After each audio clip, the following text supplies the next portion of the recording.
And the government of the UK. This will be exchanged on the UK side by Sir Dominic Asquith, High Commissioner of UK to India, and on the Indian side by Shri Ramesh Abhishek, Secretary DIPP. May I invite the two signatories to please step forward.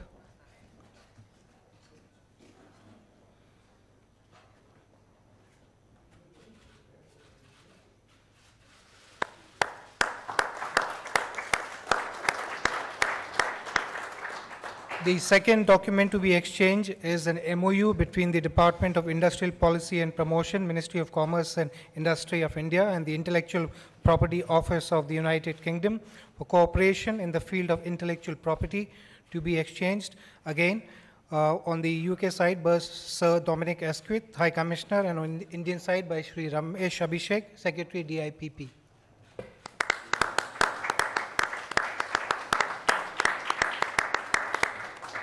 Excellencies, this concludes the exchange of agreements ceremony. Ladies and gentlemen, we will now have press remarks by the two leaders. May I first invite the Prime Minister of India, Shri Narendra Modi, to deliver his press remarks. Your Excellency, Prime Minister Theresa May, members of the media, friends, Excellency, I'm honored to welcome you to India.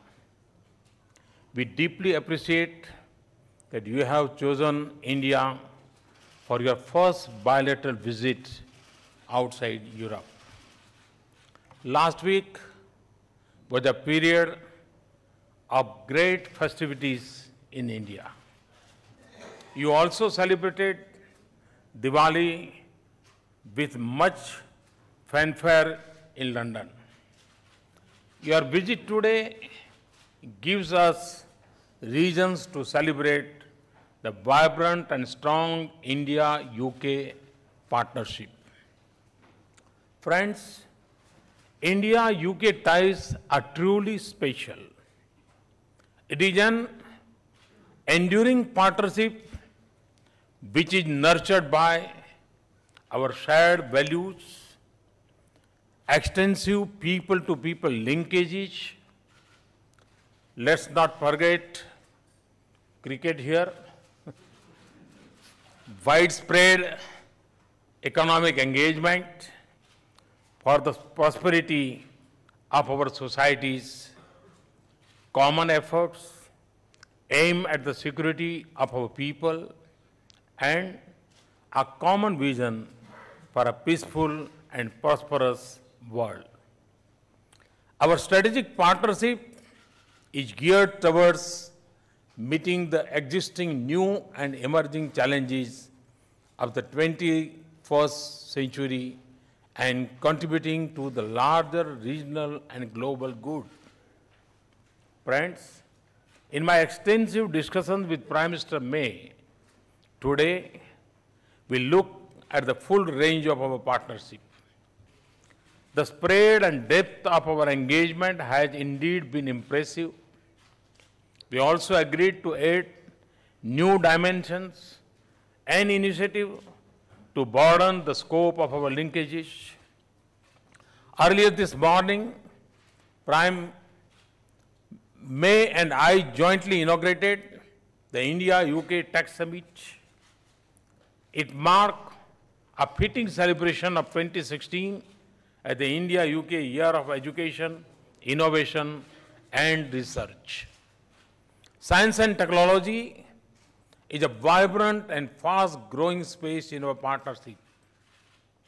It is an area of tremendous potential and promise. It allows for the convergence of novel ideas, new research, and next-generation technologies, and brings the benefits of science and technology collaboration to the lives of common people, not just in India and the UK, but in the entire world. At the summit, new bilateral initiatives on clean energy and energy-efficient building materials were announced. This would be critical for development of smart cities and to our quest for innovative solutions to tackle challenges of climate change and sustainability. Friends, growing business partnerships and expanding trade and capital flows between our two economies are crucial to our economic partnership. Indian companies have been successfully raising finance from the City of London. We are encouraged by the London Stock Exchange presently hosting several rupee-denominated masala bonds. It reflects the strong investor confidence in the fast-growing Indian economy. A meeting of the India-UK CEOs Forum held earlier today and their valuable recommendations would help us deepen business-to-business ties. The meeting of the India-UK Joint Economic and Trade Committee later this afternoon will take forward the business agenda. We have also agreed to establish a joint working group on trade. We believe that such a group should not only focus on ways to increase trade in goods, but also on the expansion of services trade, including through greater mobility of skilled professionals. Friends, I also discuss defense and security partnership with Prime Minister May. I encourage British companies to look at the multiple opportunities in the Indian defense sector. Looking beyond trade in defense equipment, I invite them to build partnerships with Indian enterprise that focus on manufacturing, technology transfer, and co-development. Security of the cyberspace, especially involving our critical infrastructure, is an area of shared interest. I welcome our growing cooperation in this field. I also discussed with Prime Minister May ways to purposefully work together to combat the growing forces of radicalization and terrorism. We agreed that it is not a limited security challenge. Its arc of threat spread across nations and regions. Terrorists move across borders with ease and endanger the entire humanity. I conveyed our deep concerns to Prime Minister May regarding cross-border terrorism and the need for the international community to take strong action against states that support and sponsor terrorism. Friends, India-UK global partnership is expanding. There is growing convergence of our views on leading global issues. I thank Prime Minister May for UK's consistent support for India's membership of the UN Security Council and nuclear supplier groups. We also agreed on the need for early adoption of the Comprehensive Convention on International Terrorism. Excellency, our multifaceted relationship is indeed unique. Your visit to India and the outcome of our discussions today would add new dimensions and substance that would further strengthen India-UK partnership. I also take this opportunity to convey my best wishes to the English cricket team who will begin their campaign in Rajkot, Gujarat, day after tomorrow. May the best team win. Excellency, let me once again extend a very warm welcome to you and your delegation to India. Thank you. Thank you very much. I thank the Prime Minister for his statement. May I now invite Right Honourable Theresa May, Prime Minister of the United Kingdom, to deliver her press remarks. Thank you, and thank you, Prime Minister Modi, for welcoming me to Delhi today. I wanted to come to India on my first bilateral visit outside Europe because this relationship matters more than ever. India is a leading power in the world, the largest democracy, the fastest growing major economy, the second largest contributor to UN peacekeeping operations, a country that we would like to see take a permanent seat on the United Nations Security Council, and a natural partner for Britain. We want to work with India for our shared prosperity, our shared security, and as force for good in the world. Today, Prime Minister Modi and I have discussed how we can strengthen cooperation in all these areas. First, our shared prosperity. As leaders, we are both working to improve the livelihoods of our citizens, creating jobs, developing skills, investing in infrastructure, and supporting the technologies of the future. That creates opportunities for British businesses and investors here in India, and vice versa. Take your version of smart cities. Today, we have agreed a new partnership that will bring together government, investors, and experts to work together on urban development, unlocking opportunities worth £2 billion for British businesses over the next 5 years. This will focus on the dynamic state of Madhya Pradesh, with plans for more smart cities than anywhere else, and the historic city of Varanasi. Take the capital that's required for India's infrastructure. Since the launch of the first Masala bond in London in July, rupee-denominated bonds worth over £900 million have now been issued, and we expect a further 4 bonds with a total value of £600 million to be issued in the next 3 months. This is a vote of confidence in India's growth story, and it's a vote of confidence in London as the world's leading financial centre.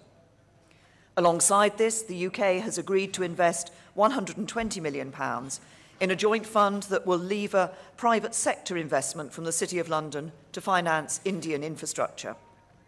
So the potential to expand the commercial opportunities for both our countries is huge, and on this visit alone, more than £1 billion of business deals will be signed. But there's much more we can do. We are both firm supporters of free trade. We both want to be great exporting nations, and so we should work together for the long haul to break down the barriers to trade and investment. Here today, we've signed a new programme of cooperation to strengthen the protection and enforcement of intellectual property rights, which provides greater certainty for business. And the UK will share technical expertise on issues such as deregulation and tax to help make India an easier place to do business.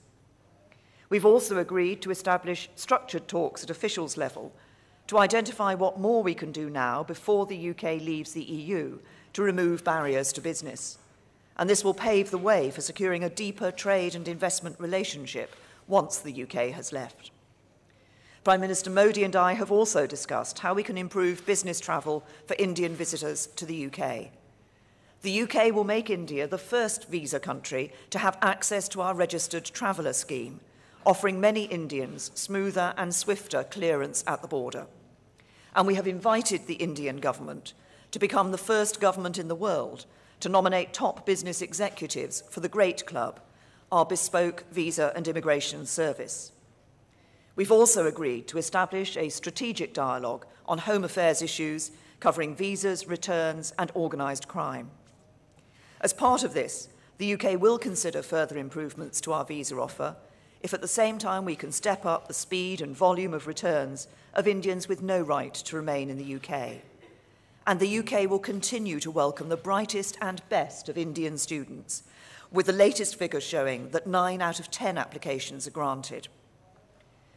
Turning to security issues, last year we agreed to establish an ambitious defence and international security partnership. We stand firmly behind that commitment, but now we need to translate that political will into results.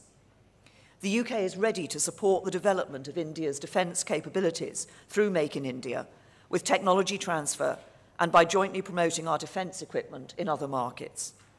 Next week, our top defence officials will meet here in Delhi. We've tasked them with making progress on military training, collaboration on technology and equipment, and joint research on new capabilities. We're also committed to helping each other respond to new and emerging threats. As two countries that are at the forefront of digital innovation, we both know the huge opportunities that technology presents for our economies, but it can also pose a risk. Both the UK and India face an increasing threat of cyber attack from other states, terrorists, and criminals operating in cyberspace. We are already working together to tackle the shared threat of cybercrime. And today, Prime Minister Modi and I have agreed to step up our cooperation by negotiating a cyber framework between our countries, which would improve our mutual cyber security, promote a free and open secure cyberspace, and unlock commercial opportunities for UK industry.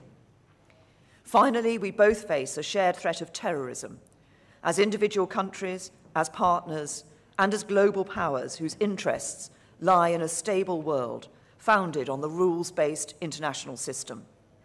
Today, we have agreed to strengthen our cooperation, in particular by sharing best practice to tackle the use of the internet by violent extremists and to reduce radicalisation and recruitment attempts online. These have been good and productive talks. As I said this morning, when two countries have as long a relationship as India and the United Kingdom, it is tempting to take for granted the links that we have. I don't want to do that. I want to look to the future and the limitless possibilities as we forge a stronger strategic partnership. The UK and India are two countries with an ambitious, confident global outlook.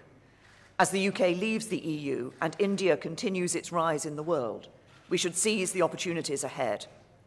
We will achieve this through the strong bonds that exist between our people, through British and Indian businesses working together.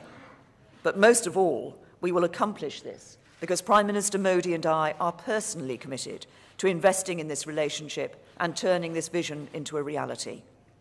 I look forward to establishing a unique friendship and working together for the benefit of both our countries. Our shared connections and our shared values make this a natural partnership, but it is our shared future which will bring us closer still. Thank you. I thank the two leaders for their statements. This concludes the joint press briefing. Thank you all.